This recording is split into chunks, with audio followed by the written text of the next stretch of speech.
एक बार की बात है। एक गांव में एक भिखारी रहा करता था। भिखारी उस गांव से भीख मांगता और जो भी भीख उसे मिलती उसे भोजन के रूप में ग्रहण करके वो अपनी टूटी फूटी झोंपड़ी में सो जाया करता। लेकिन कभी कभी उसे खाने के लिए कुछ भी नहीं मिलता था।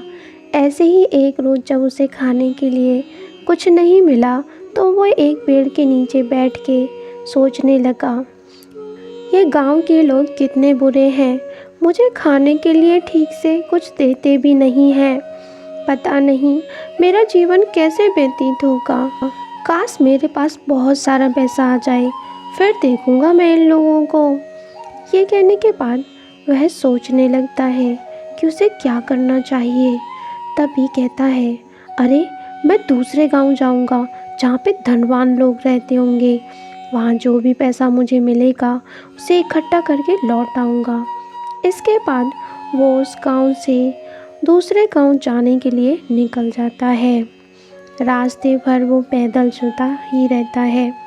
रास्ते में उसे कई गांव मिलते हैं, लेकिन वहाँ उसे कोई धनवान दिखाई नहीं देता। तो वो उन गांव को छोड़कर भी आगे ही चलता जाता है। तभी वह जंगल में पहुंच जाता है। उसे वहाँ दिखाई देता है एक साधु, जिसके पास एक गाय बंधी हुई थी।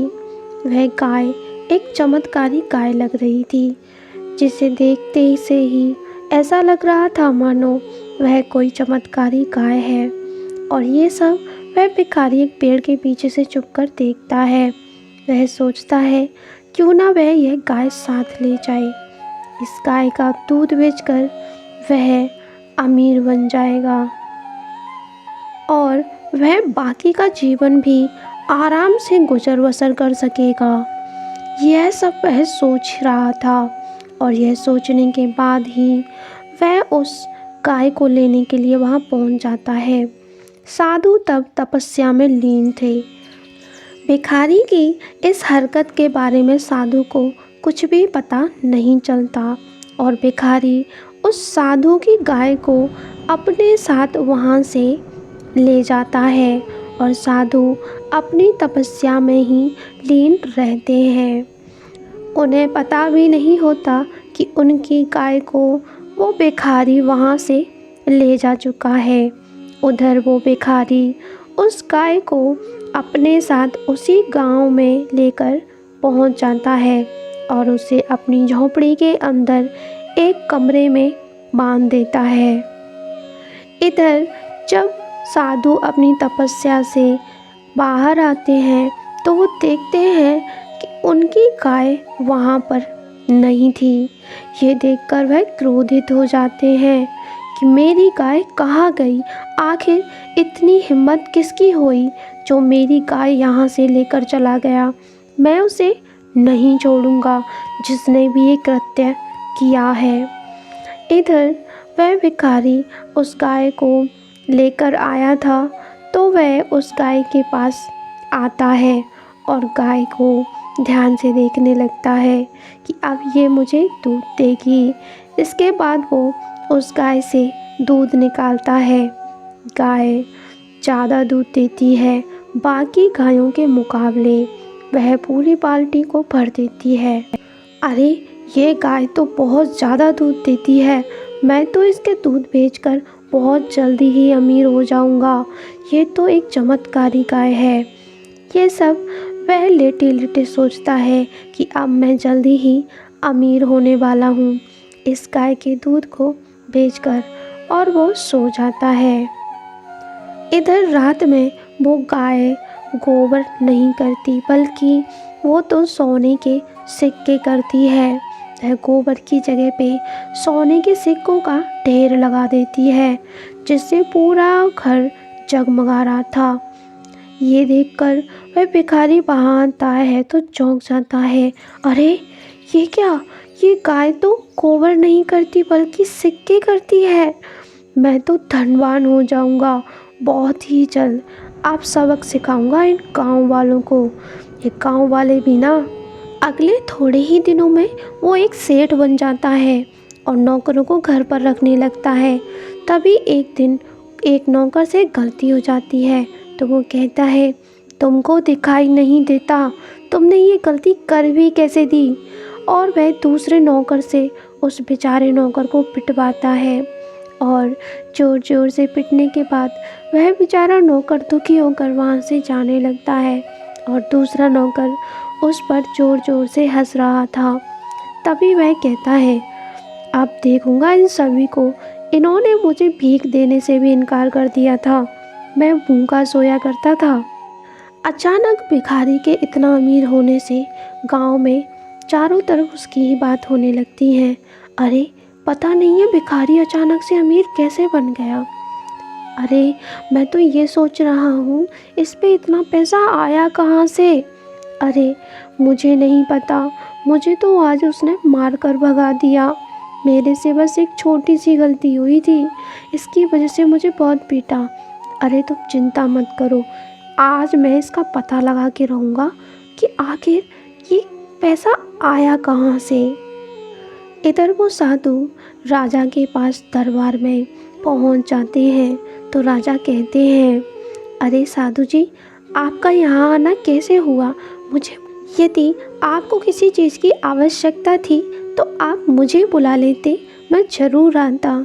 नहीं राजन, मेरी गाय को किसी ने चोरी कर लिया है और मुझे पता चला है मेरी गाय आपके ही राज्य में है, मुझे मेरी गाय चाहिए। ये सुनने के बाद राजा कहता है, क्षमा करिए साधु जी, यदि आपकी गाय मेरे राज्य के किसी इंसान ने चुराई है तो मैं अवश्य ही उसे लौटा दूंगा।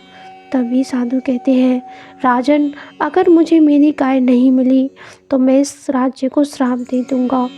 ये सब सुन के राजा कहता है, आप चिंता ना करिए। दूसरा, उसी रात वह व्यक्ति उस भिखारी के घर पर पहुंच जाता है। वह चुपके से उसके घर पर जाता है। तब वो भिखारी सो रहा था। वह दबे पाँव उसके घर के अंदर चला जाता है। जब वो उसके घर के दूसरे कमरे में पहुंचता है तो देखता है कि वहाँ पर एक गाय बंधी हुई थी जो कि गोबर की जगह सोना दे रही थी। अरे ये गाय तो चमत्कारी गाय है, ये तो सोना दे रही है, तभी ये भिखारी इतना अमीर हो गया है। इसके पास ये गाय आई कहाँ से, मैं ये बात राजा को ज़रूर बताऊंगा। तभी दूसरे ही रोज़ सुबह होते ही वह व्यक्ति उस राजा के पास पहुंच जाता है। अरे सोहन, तुम्हारा आना कैसे हुआ। राजा साहब, मैं आपके लिए खबर लाया हूँ, यहाँ पे एक चमत्कारी गाय है उस भिखारी के यहाँ पर, और वो सोना भी देती है। अच्छा, वो एक साधु की गाय है। तभी वह अपने सिपाही को वहाँ बुलाते हैं और उस भिखारी के घर पर भेज देते हैं। अरे ओ भिखारी, बाहर आ, जल्दी से बाहर आ। तभी वो वहाँ आता है और कहता है, क्यों चिल्ला रहे हो, सुनाई देता है मुझे, गला मत फाड़ो, मैं आ तो गया। अरे मैंने सुना है तुम्हारे पास गाय है, जल्दी से उस गाय को बाहर निकालो, राजा साहब ने उस गाय को मंगाया है।